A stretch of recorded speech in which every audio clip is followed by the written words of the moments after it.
ꯑꯍꯥꯟꯕꯃꯛꯇꯗ ꯁꯂꯥꯏ story ꯆꯦꯅꯦꯜꯒꯤ ꯃꯍꯨꯠ ꯁꯤꯟꯖꯗꯨꯅ ꯃꯤꯇꯩ ꯂꯩꯃ ꯅꯃꯥꯏꯔꯛꯄꯝꯅ ꯏꯀꯣꯡꯂꯣꯟꯅ ꯈꯨꯔꯨꯝꯖꯔꯤ ꯋꯥꯔꯤ ꯑꯁꯤꯕꯨ ꯏꯕꯤꯔꯛꯄꯅ ꯑꯊꯧꯕ ꯃꯩꯇꯩ ꯋꯥꯔꯤ ꯑꯁꯤ ꯄꯥꯈꯤꯕꯗ ꯁꯣꯏꯈꯤꯕ ꯂꯥꯟꯈꯤꯕ ꯌꯥꯎꯔꯕꯁꯨ ꯇꯥꯕꯤꯔꯤꯕ ꯁꯤꯡꯅ ꯄꯨꯛꯆꯦꯜ ꯆꯥꯎꯅ ꯉꯥꯛꯄꯤꯌꯨ ꯍꯧꯖꯤꯛ ꯋꯥꯔꯤ ꯑꯁꯤ ꯄꯨꯟꯅ ꯇꯥꯃꯤꯟꯅꯔꯁꯤ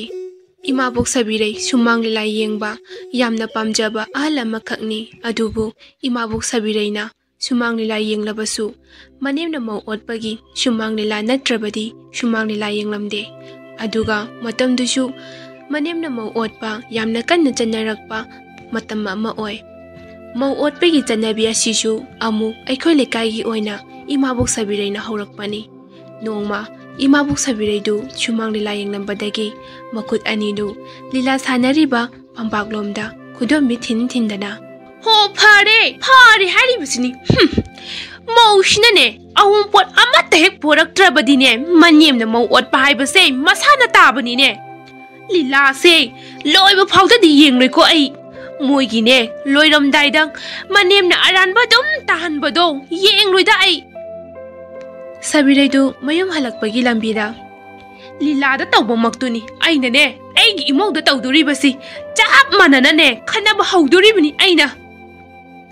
सोमदा सबिरईगी मयुमदनी सबिरईगी मचानिपा अहल खंबना मागी नुपी आइंगबिदा इमादो सुमांग लाइंग मचखिबने आइंगबे चचरे सुनु कइदोरेगा ताचो अदुने आइना हाइसे साक तो खरा थुना चाथोकलगने थोंग लोंसिलगा तुमौरजेन हाइगे तौबने आइदि तुमखिरैको ताचो इमाना चाक चाबा ngaikige adugane konsing ji jolo silangkidoine ayingbiya nang ima je sungki yeki dara ke yeki dina tacho ima sibu hingchabi oina ubirurabo tachona ubudi udeda sum saoina ube wane taning de tacho mina taraga ima se kanano sipidoino khangdebo aidi hingchabina mi oina poklabane aidi सबिरईगी मचानिपा अतोंबा नोंगबांदु थोंगालोमदगी इमुंगलोंदा कन्ना चेंसेलाई नोंगबांदु सो तपे तपे होलगा ताचो ताब्रा ताचो इमादो लाउरबने हे थोंगलोंसिलो आइसु लीलागाने लोइबा फावगा येंगलक्त्रे इमानाने युमलोंदा खुतुंगवा तारगा हनखिबदा उबदा खंबना याम पाखना हा करी इमा लाउरे हाइबा आइंगबी आई कादा चंगेको अस नोयनी से याम तले होइबा इबुंगो नंगसु चंगो यारे इतैमा आई चाकदो पिरो आई कादो ओइना चाजरुरगे होय होय से फुकमना कोपली से थांग्रो से नंगिने खंबदुसु थोंजिन मरुमदगी मामा लाकप्रा येंगना हाइनोंबान नेयामा खंबगी चाकदुसु पिरोंगने आइसु मधुना फदोय माले मखा ताबदिने नतै मना माइ सिंजरसनी आइंबे आई चंगेको खंबगा नोंबानगदु मागी कादा चाकपु कमम थांगलगा चेनखिबगा ममा सबिरईदु मौगा यामना खननिंगगा परप चंगे हाय मौ तारिब्रा नंग असुक थेंगलबा फाव थोंसिना करिगी सबाक फालगा हांगलगा थमलिबनो इमा चंगलकदबा वालिबसिदा सुम थोंग से हांगलगा थमलबने आई सुन हलक्त्रदी कमाय तौबा दुदी इमा हलक्ट्रि फाव अदुम हांगलगा थमदोइने आई ति थोंग से अदुदी आइनगा सयोन अमगा हलक्त्रबदी कमदौदोरिबा हा कमदौदोरिगे खंबगी कादगी खंबना लाउरई हो अदु ओइरगना इमागी सुरार हे सोलेदना हे नपाया मी मचा नुपीना ngambो नंगनने पंगमनबदगिनी ngasi आइनने निंगबा थुंगदरिबसे नोंबांदु मागी कादगी ममादा खोंदोमी सिंगलगा मदोमता इमा नंगतदिको उखाइबा ngamba नुपी अमतदि लौगे हे नंग मथंगा ओंथोके इमाना nganglisingsje ai munna tasilagane idude tamsinge सबिरईदु आइंगबिदा मखन कयागी मरई पुथोक्तुना खनाबम थीरी सबिरईना अमु अखोइकी करी इंजांग थोंगरे ngasiदी इमा लफु ओइना इरोले करी लफु इरोले हाइबा आइना लफुदु थोंग हाइबा नत्रा इमा इरोमना हाउनीना लोलबने हे इरोन बा हाइबा सिदी ngaरी सु चंगी मोरोक सु हेना चंगी हाइबाजु नंग खंगद्रा हा अदो imabu hena hawbodo chaningdroba hawbo hawtaba haibasidine mi ki makha yamna poli nangna ne pamdare na ne mi loina pamam loi haningai leite nangna chak thong ledana ne ko sirasi naning pok taw su taw ganu ko ngasi ne aini i karaktana ne ngasi yengnu ba sumang lagi ma ong toksila adi ko nangonda aing video no laga ima aidi game ta khanbi de imana sumang lagi ma taw tamgera natragana radio dharmagi ma taw tamgera aidi game sawbiroi hai kumai lila singda uliba singdo achumba ngaktani ne afaba asengba pokta ngaktani uliba singdo hoi ima chumme ado imadi uliba afaba poktak singdi amata loksin bide fataba uliba singdo ngakta kokta hanjalaga leire hai afaba ngaktani uliba singdo nachin ama palina ne awai akhum toksilakanu ko ngasigi maongdo tawraksani he nang aina ola ora ha ima ot pai dudi uti thongbagumba natragana chagem pombagumba adugum loina ot piyo imana ne ot payamna pamlagana hayeng namo hawai jalon jarage imana chagem pomlaga khabai tawraga pin opiyo dum hae nang nasida lakpada nangi ni haidana kari pot por ei ha kari pot porake sabiregi wahaidu tabada kada saksa riba khambagi manaw nipa nongbandu hukke tawramba chayom adu hukamda thadai khambasu aingbiga mamaga tawnariba matawdu noklaga tarambani adubu mamagi akonbagi wahaidu tabada thamoi sokpa haibadu oire khambadu thongjindagi tabraimbe lao tumla se thenge imasu pothana ba tawbiro thenge he tumnaba kangdondu nanga leiba chanba nate aduga ne nangi nupisina ju mapamdagi porakpa nate ko karino iman harisibo nupi thiba haibase nupi mapamdagi amu pot amata poraktrabadi yum sida leiba suyamu yadabra nupi ga yum punna paminabasu yadabra ima adu oiragana aingbise mapamda chasakrasanu sakrasune aingonda karimda mangjade ko nongbana imok pusalakpaduni ngairibase aidi imadi kaigi mangjadoiba aisumaga moime yumda laikhidoine hare kaino atumbaga leiminaja haurage nongbandu tapna thoklai ima aidi imanang yamki aduna iteimaga tachauga manakta dum matung injagi ki aidi he migi mayumda saidangdu to leidoi saruk pudene natudo kok thiro aduga sidane punna leisi fare dudi ma imagi ne kotta hambiraga thogon tawbiba ngamgadaba namong nupi ama pasi hayang sida chinsila age ko dudi ima aing bidu magi kada tumina changlaga kaplaga leiri aduga khambana aing bidu nungsina konbiri aing bia imadi sumali lada ngaujabani aduga moidi ahal wasilaklabani kumaili ladogi uriba afaba phattabagi pauktak porok loksinba khangsinbasu wagani mi khodimak fana uba ngamba midi masing wana lay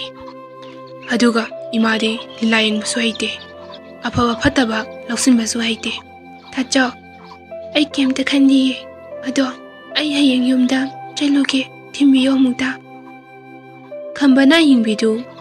amuhena chena konsilaga aigi thawai nang chakano imagi wakhal nongmati soyana honglakani thajo phataba wakhaldi afaba wai amadi thabangna poktak piduna warakadabani nangi nungaitaba maithong natau sondaba uliba makhai imargi pukchen nongmagi pilakani aduga ayu wa haige hayo tacho akhoi nongbanje nupi thialase tacho ibungodi phangkhang hoina dum leijaki sano chahi sunori hoine sahi nobuno botabagi wang hakta sunate maudusu imaga wakanamu manakhibraga khangde aduna amu hena farak taduribani adusu amu tacho lakadaba mau amada adumaina hana phatana khangano aikhoine ngasi ahambada soribase mau oikadaba nupi amana aina leirugadaba imungdugi manemdo faramgadra faramoidra hana khanba natraga imungududa lakadraba mau amagi maramda aikhoina hena afaba fataba nainaba haubasidagini asoiba dum haurabane dachau khudimak phana hana loina khanbigadabane dachau mi amabu fatana kanasu polakti dachau nongmanini leiraga nongbandu masang matau fajabi nupi ama chelaklami nongbana nupi chelakpa numitu sabireina margi sumangda sumanglila ama tawrami sumanglila dusu manenumo okhaibigini yengmada kiraba mitagi itaba sumanglilani thakayama haukre nongbansu onthok thuna nupi duga lohongkre nongbangi nupi thoibi mabung ahum amadi manam ahumna mayum palhaningbana loiraba nupi amani maramdi adamara churaba mabung ahumgi nupi lai sabi singduna wakhan chanadabagini nongma ayingbiga thoibiga du sumangda punna waitai minari kaino beise imana ne lilayeng ba khalakpa khudingmak isi da khanaba dum haurise natraga ise na imangi sanaga do huraluraba ayingbi du noklaga masine ahloirak paise inaw natebe ise imana ne ngangli kholisingse thaoinaga lumlaga ngange tawba amasu yauri ise aina sida leire ise tha mahele ko ado nongmatadi imana ise da isok tawdaba numit yaudeba ta nongbana sune ise ge taiga leirakpagi wari su loina haye aise Bangladesh ki Meetei ningone aigena taiga khangnarakpa matamdane ipamgi mina aina yum pangadaba mafamse yamna lapi haina ahalamanna nataibu pamlam khide